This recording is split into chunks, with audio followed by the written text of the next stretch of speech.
খামারের অন্যতম একটা প্রধান সমস্যা হলো যে আপনার গরু বা ছাগল দেখবেন মাঝে মাঝে গ্যাস ফার্ম করে স্ট্রোক করে। সেই ক্ষেত্রে কিন্তু আপনারা নিজেরাই এর উপকার বা নিজেরাই এর প্রতিরোধ করতে পারেন। সেটা কিভাবে? সম্মানিত খামারি ভাইয়েরা, আসসালামু আলাইকুম। যে যেখান থেকে দেখছেন সবাইকে শুভেচ্ছা এবং অভিনন্দন। আসলে আমাদের প্রাকৃতিতে অনেক লতাপাতা বা গাছগাছালি বেড়ে ওঠায়, যেটা কিন্তু মানব দেহের মতো পশুদের জন্য অত্যন্ত উপকারী। ঠিক তেমনই একটি হলো জার্মানি লতা।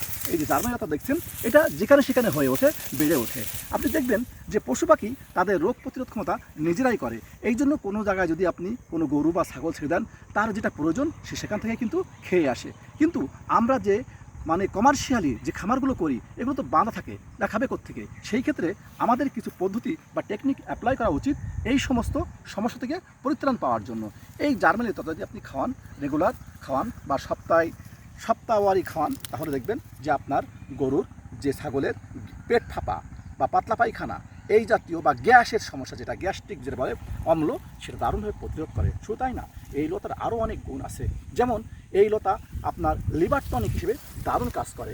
আর সবচেয়ে বড় যে কাজটা করে সেটা হলো কিমড়ি প্রতিরোধে, কারণ এটা তো তিততাতি হয়। এটা যদি আপনি খাওয়ান, এই কিমড়ি প্রতিরোধ করে। শুধু তাই না, এটা কিন্তু রক্ত পরিষ্কার করতেও সহায়তা করে। তাহলে একটাই অনেক গুণ। সুতরাং আপনারা আপনাদের পশুদেরকে মাঝে মাঝে আপনার বাড়ির আশেপাশে বা পরিত্যক্ত জায়গা থেকে আপনারা এগুলো সংগ্রহ করবেন এবং আপনাদের পশুকে খাবেন।